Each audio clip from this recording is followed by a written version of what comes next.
So should I start now? Should I start now? Am I clearly audible to all of you?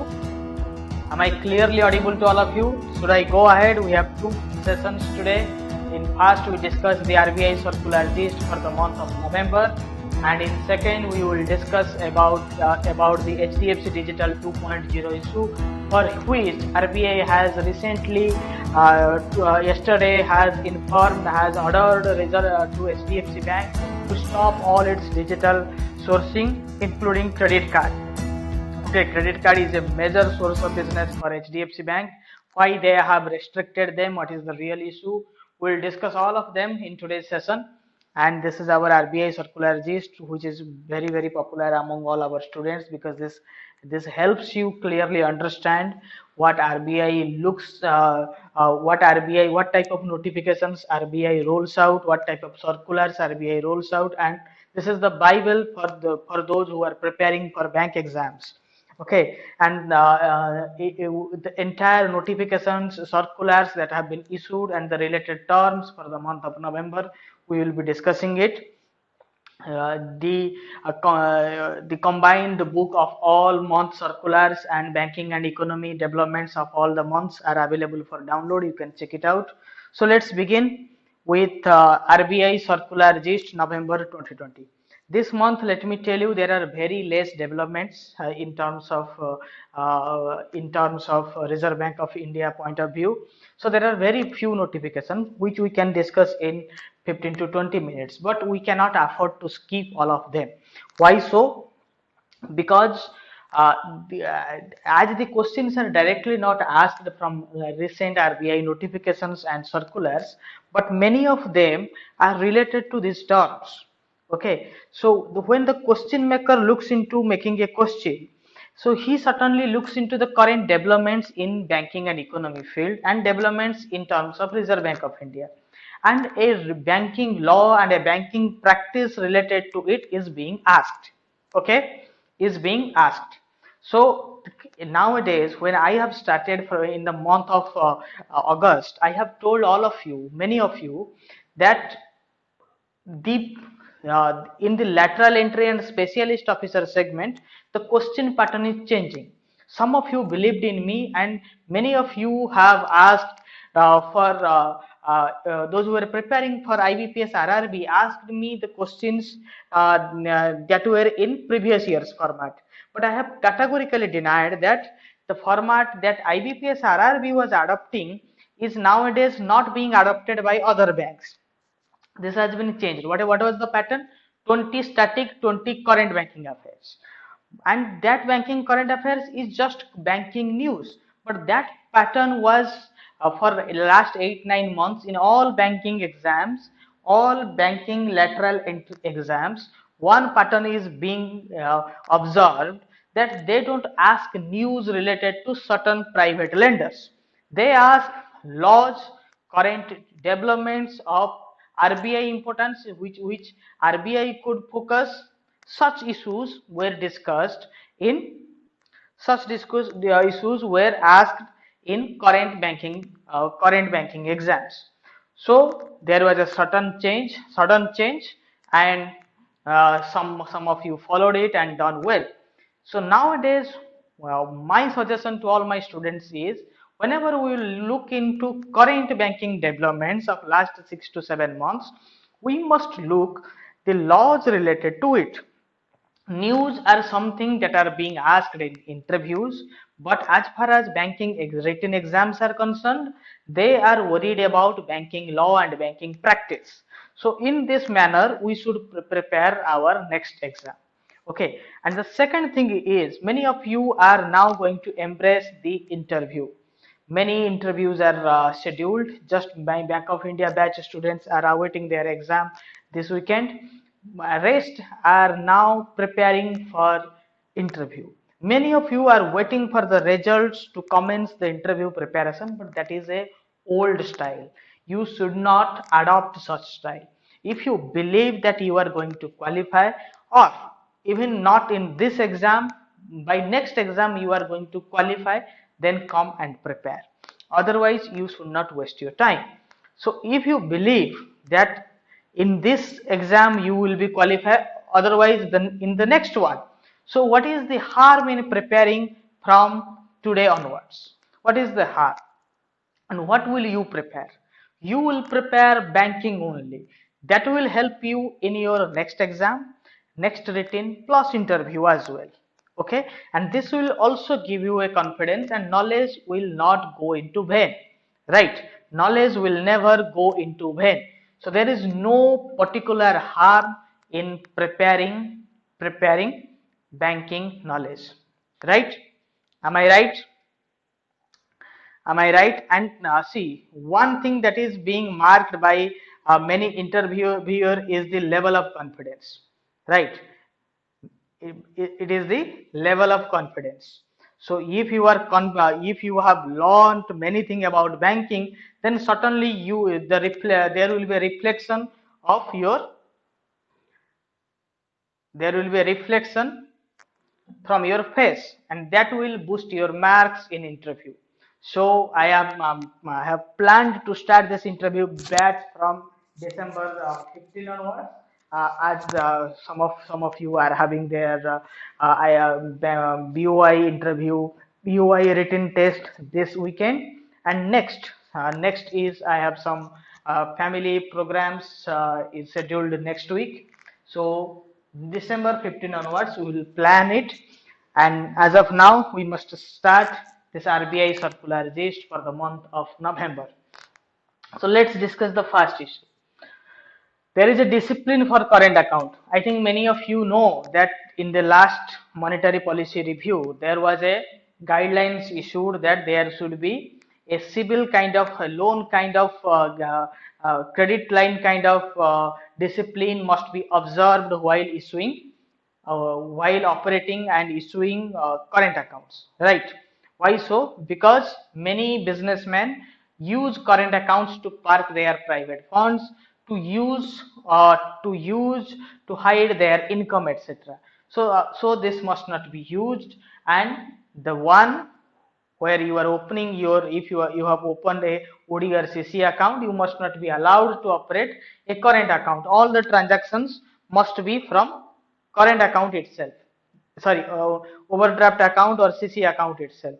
So it is necessary to formulate a particular discipline in opening of current account. So in this regard, there is a further notification issued by Reserve Bank of India.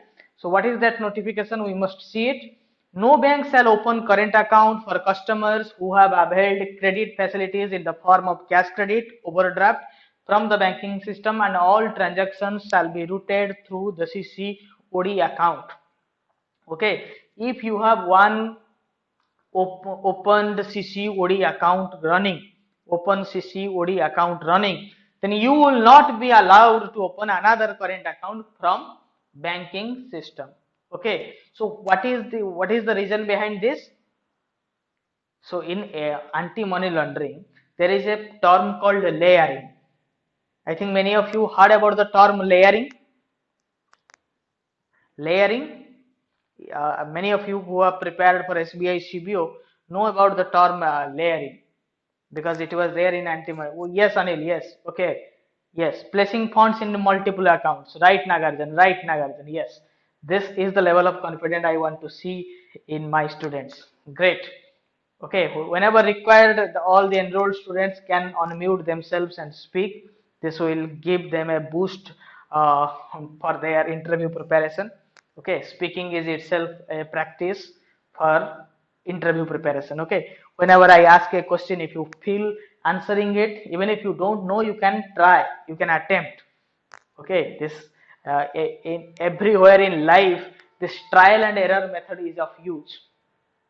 Yes, Prakash Reddy from YouTube says it's 4 out of 4 pillars of AML. Right.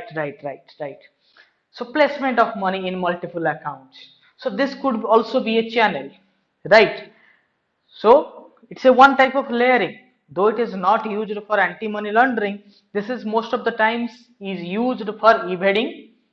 Most of the times is used to evade the tax, right? So this is not legal in nature, not authentic in nature. So to do away with such practices, Reserve Bank of India has issued such guidelines. This could be an interview question. This is a burning issue. Why current account holders are not permitted to operate if they have a running CCOD facility from banking system, not from that branch, not from that bank, from entire banking system. Okay, so how do you know that he is having a running current account or OD? These are the basic questions that are being asked in interviews. These are the basic questions that are being asked in interviews. Okay, presence of mind is required. Yes, from civil, from credit information companies. If you download credit reports from this credit information companies portal, civil is one of them, Equifax, etc. So civil is the term. Okay, right? We call detergent powder surf. See, we call all credit information company as civil, right? Credit report as civil. Yes, it's a company. So from credit information report, right? CIR, credit information report. So see, in my normal class also, those who are with me from the starting of SBI CBO, they know how I make my students prepare for the exams. So many a thing I don't know. Sometimes my students tell me, but the way we prepare uh, will boost your knowledge for your interviews. See, whenever you see a notification, your preparation should be upfront. When you see an a bank notification, bank recruitment notification, or you are planning to qualify in a bank exam in later date, the first thing you should prepare is in the point of view of interview. And when there is an interview scheduled, you should prepare for a written test. This should be the way to qualify exams. Otherwise, you are not going to qualify. Why I'm saying so?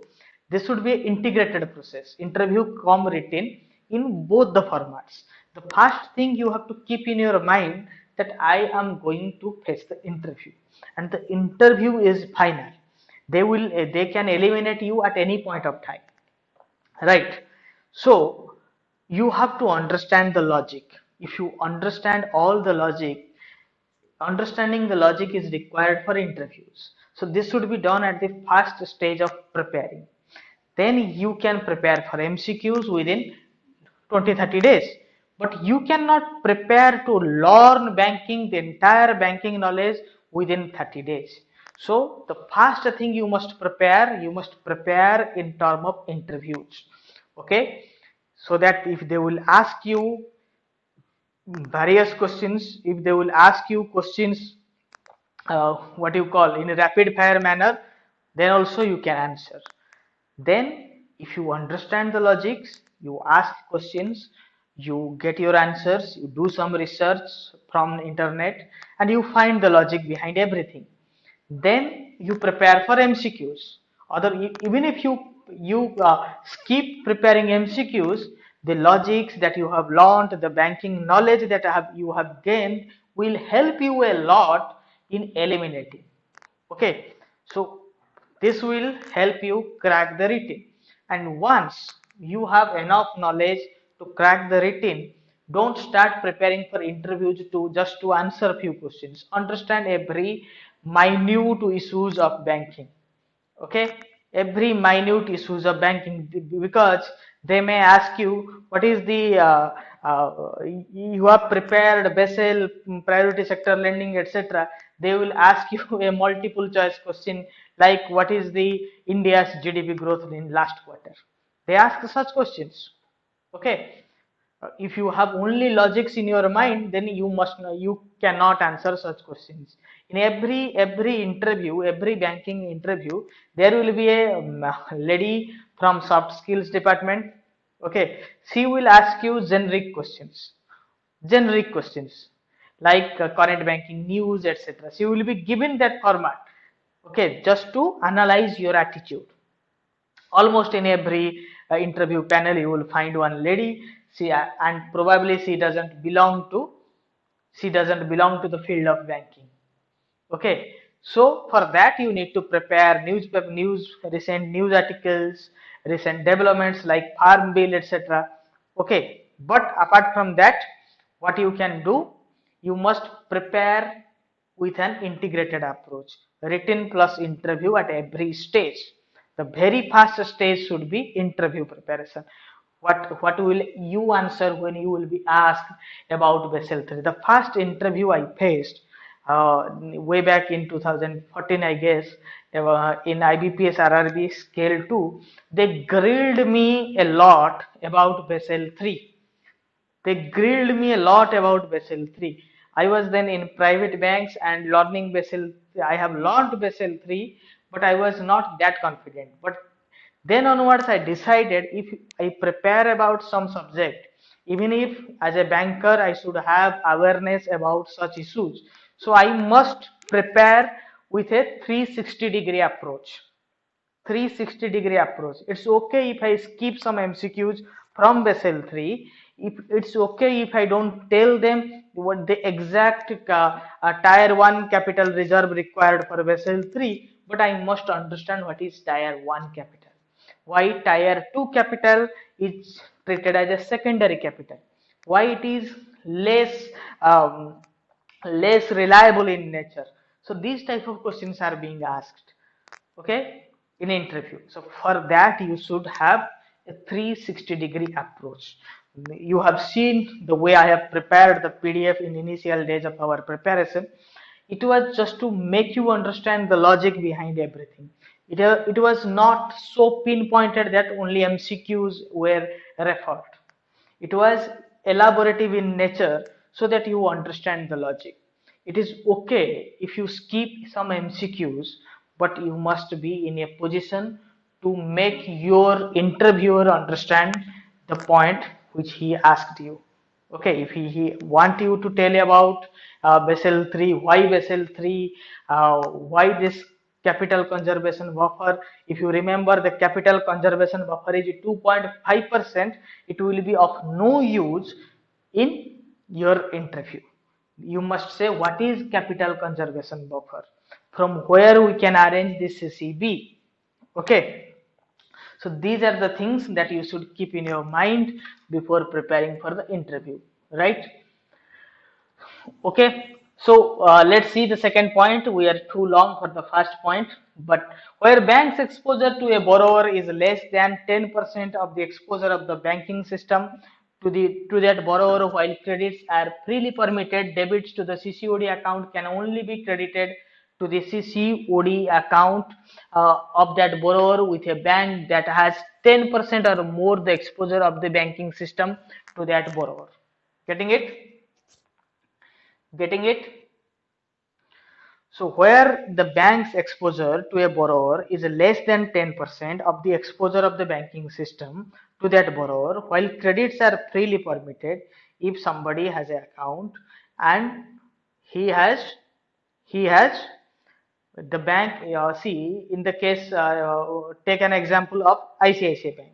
ICICI Bank has given somebody an exposure total, out of total exposure has given 10 lakhs of loan, sorry, less than 10 lakhs of loan, whereas the customer has a total exposure of 1 crore. In that case, there are credits are freely permitted in the CCOD account of ICICI Bank. But debits to the CCOD account can only be for credit to the CCOD account of that borrower with bank that has 10% or more of the exposure to the banking system. Whereas the credits are freely allowed, but the debit from ICICI Bank will be to the bank where he has exposure more than 10%. If State Bank of India has given him 20 lakhs out of the 1 crore and ICICI Bank has given him 8 lakhs out of 1 crore total loan, then in ICICI Bank CCOD account, n number of credits can be done.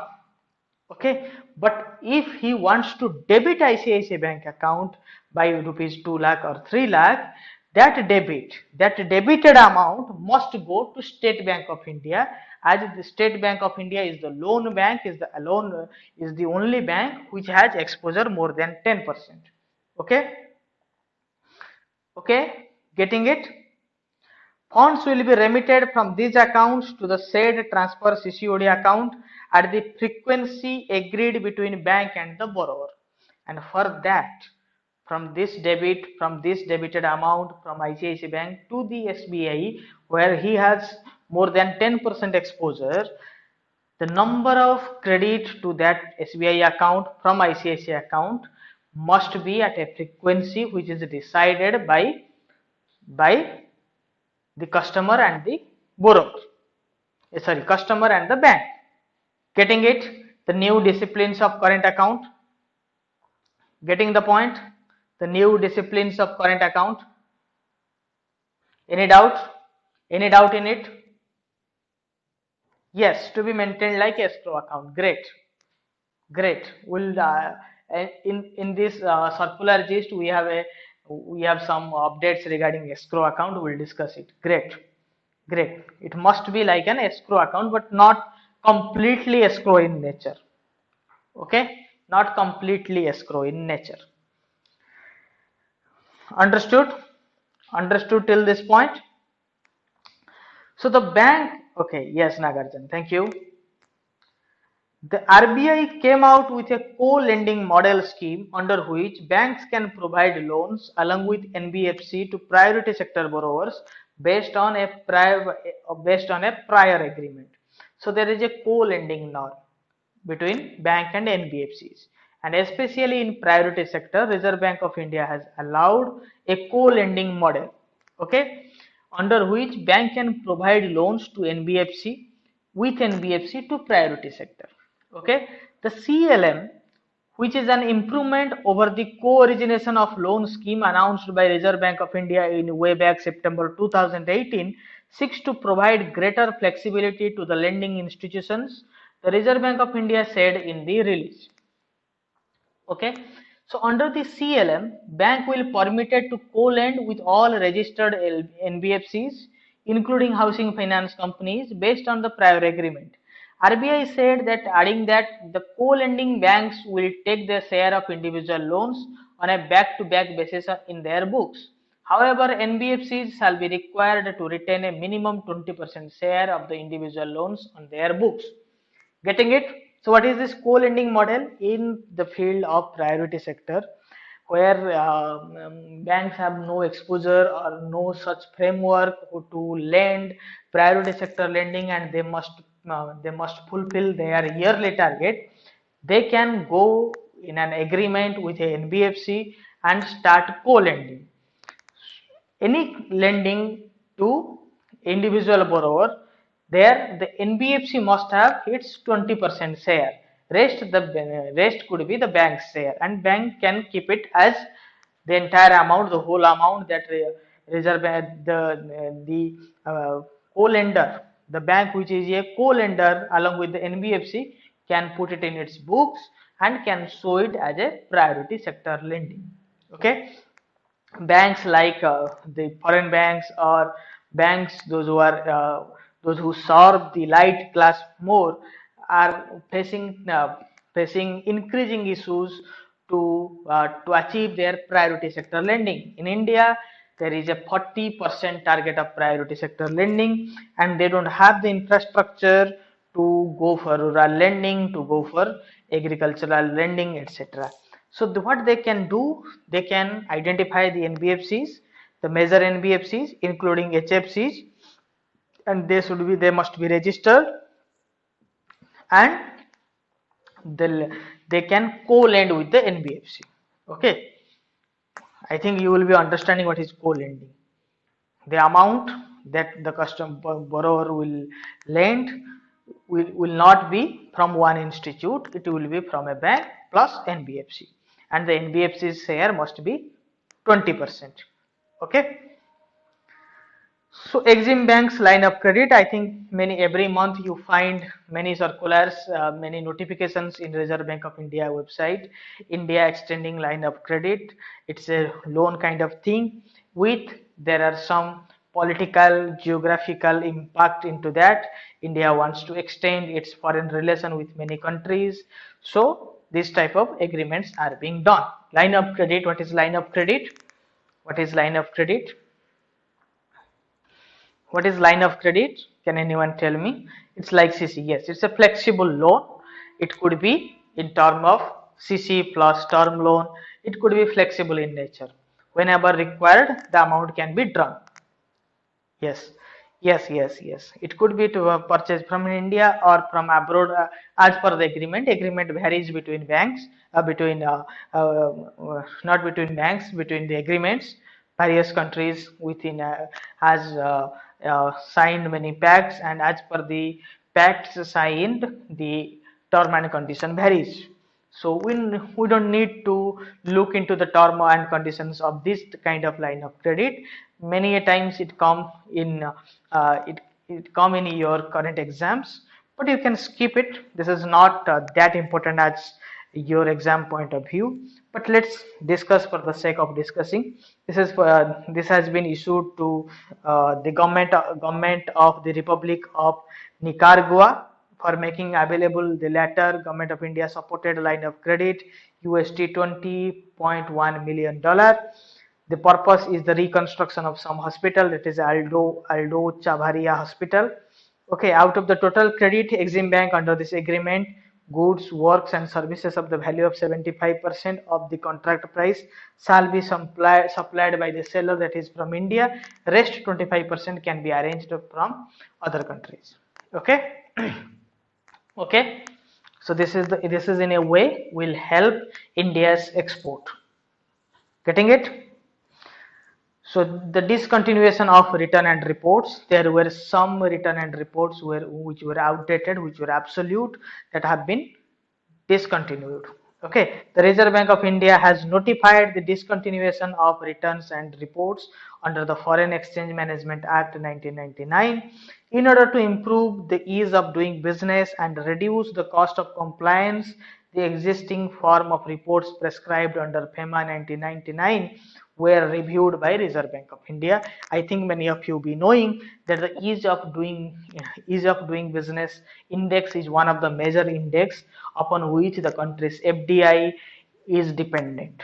Okay, the India's economic growth is dependent, and there is a much more focus about the ease of doing business, as the ease of doing business was completely relaxed in various countries like China, Korea, Japan. The FDI flows were higher in these countries, and this helped these countries to boom. Even the issue with India is the land laws were stringent, and so many land laws, corporate laws were very stringent, and there are so many political uncertainties found in India. Yes, labor laws as well. Right, Nagarjan. Right. Thanks for reminding me. Labor laws, land acquisition laws, etc. were very stringent in India, and there are so many political uncertainties, many regional political parties emerging in every 4 or 5 years. So the business, this makes business very uncomfortable to grow in India.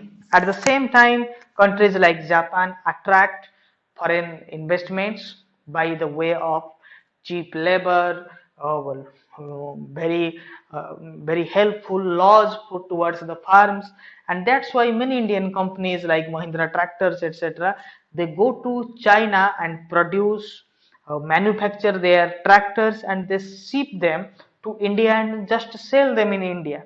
So a heavy goods like tractor is being manufactured and again sent to India, and they feel that it is cheaper than manufacturing it in India. So this is the issue with us. This is the issue with India, and this gap is felt, and many companies, the government is now trying to woo many countries by relaxing the norms that is helpful to uh, gain rank in ease of doing business index. Okay, so this ease of doing business is there for states also. The states like Gujarat, etc., they are ranked very well. The Foreign Exchange Management Act 99 is an act of the Parliament of India to consolidate and amend the law relating to foreign exchange. I think you'll be knowing about FEMA. how this Foreign Exchange Management Act was there. Earlier it was known as FERA, Foreign Exchange Regulation Act, and nowadays it is known as FEMA. Okay. So maintenance of escrow accounts. There is a new notification that RBI has authorized the prepaid payment instrument issuers, the PPI issuers, payment aggregators, and the payment gateways are now allowed to maintain an escrow account in any scheduled commercial bank. Apart from this, Reserve Bank of India considered the risk system where diversification can be established to spread out the risk. Such operators are now allowed to maintain another escrow account with a scheduled commercial bank. So what is an escrow account? Escrow account is a third party account where funds are kept before they are transferred to the ultimate party. It provides security against scams, frauds, especially with high asset value and dispute prone sectors like real estate. So escrow account is a temporary account in nature and it usually a parking account. So why this has been done? When there are two and more parties involved and there is a trust deficit kind of issue is being observed, or there are some performance guarantee type of things are required, in such issues escrow accounts opened. Okay, if you see there are a buyer and seller are involved and a buyer thinks that I will pay the amount, but what is the guarantee that seller will supply me the goods? And the seller says that I will supply the goods, what is the guarantee that buyer will pay me at the same time at the at real time basis? So what will happen if I will not get my payment on time? So for that they both can maintain an escrow account. The payment can be settled in an escrow account, and upon fulfillment of an agreement the amount can be transferred to escrow account. In escrow account the securities can be maintained, funds can be maintained, anything can be maintained that is related to a transaction. Okay, so and this and especially in the sectors of real estate the escrow accounts are of use. Getting it? Getting it?